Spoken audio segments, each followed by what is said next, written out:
What's going on? It's your boy, Connor Conflict, back again. Today, as you see by the title, breaking down probably what seems to be most Dolphins fans' favorite for the head coaching job. Not betting favor is still Dayball, I believe, but most Dolphins fans, just from what I see on the timeline, they want Mike McDaniel, and that's what we're doing today. We're going to break his career down, kind of leading up to this point, and how I think he would mesh with the Dolphins and what they're trying to do. So, without further ado, from the research I've done, he basically got to start because, so he went to Yale, good college, but he also played football there, so he's just got a playing background. But there is a story where he became the Broncos ball boy because he would basically just ride his bike to training camp every day. And the older Shanahan, Mike Shanahan, noticed him, appreciated his hustle or whatever, brought him in. Then McDaniel asked him for a letter of recommendation after studying history and playing receiver. Yeah, okay, whatever. Nonetheless, he got an internship with Mike Shanahan. That's how he got his start. He was there for a couple of years. Then when Gary Kubiak, who's the OC there, got his job with the Texans, he brought McDaniel with him. Then after the Texans, I think he had a year in the CFL, or I think it was AFL, one of those leagues. But then he found his way back with the Shanahans again, with the football team, with that legendary offensive coaching staff with McVay, both Shanahans, LaFleur. Three of those guys are head coaches, and they're doing a damn good job. All three are playing in the playoffs, so hey, it's good company. Maybe there's something to go off there. And then after a football team, he basically followed Shanahan everywhere from Cleveland to Atlanta to now San Fran. He was the run game coordinator, and now he is the OC. So he's worked his way up. He's basically been Shanahan's left-hand man, which is a good coaching tree to be a part of. The only thing is, it's not like he's called plays, so he's kind of, obviously, and that's what the whole interview job is for.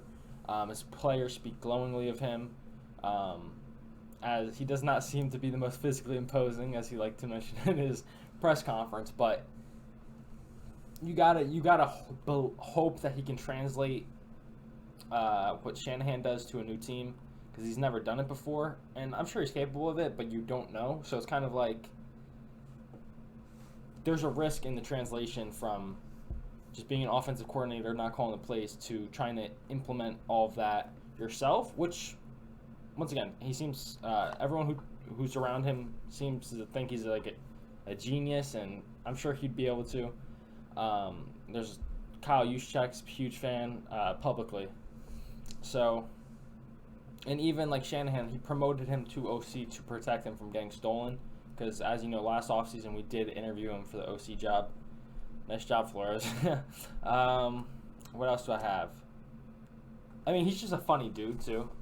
His press conferences, because I wasn't really sold on him, but you watch some of his press conferences, first thing jumps out, he's a smart dude, but he's funny.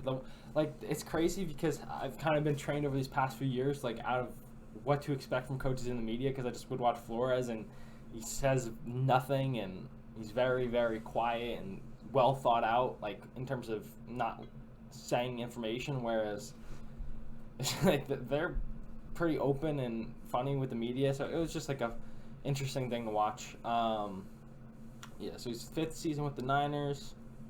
So basically, when he comes,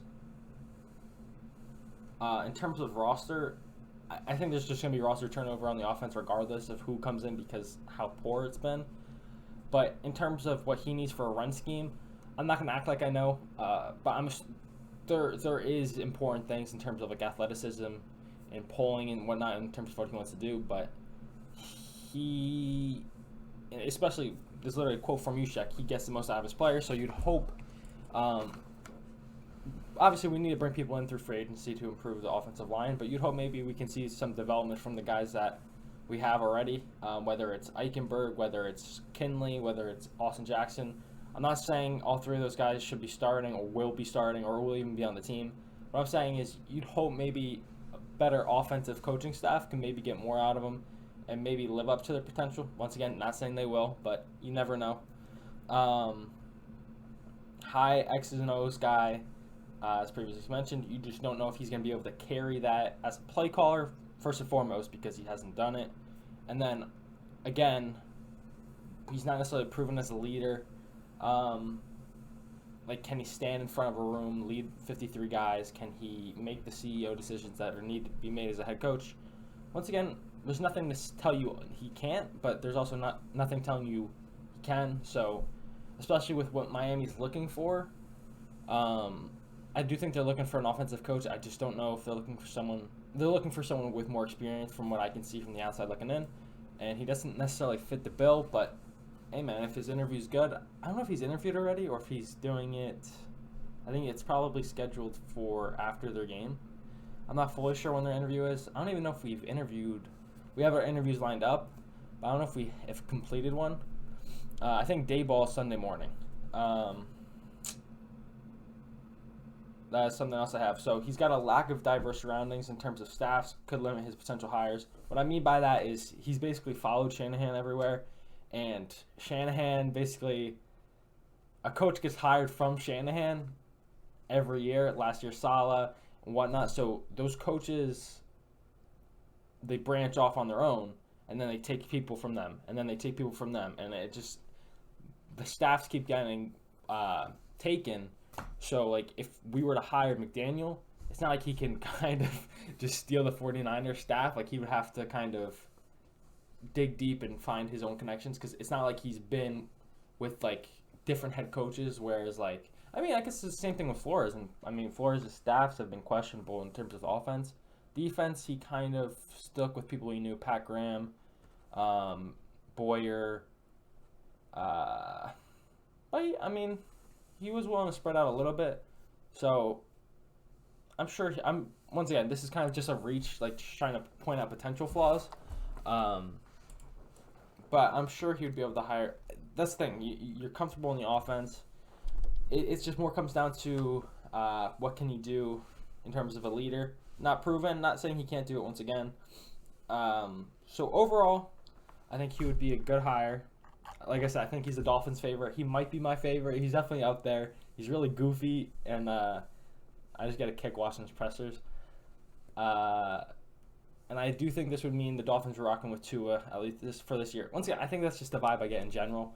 There keeps more and more things with Flores and Tua divide. So I feel like the Dolphins are probably, and I think they should, you need to give the guy a chance, evaluate what you have, build an offense around him, give him help. When I get doubts about him, and obviously there's plenty of reason to doubt Tua as a quarterback, and I understand that.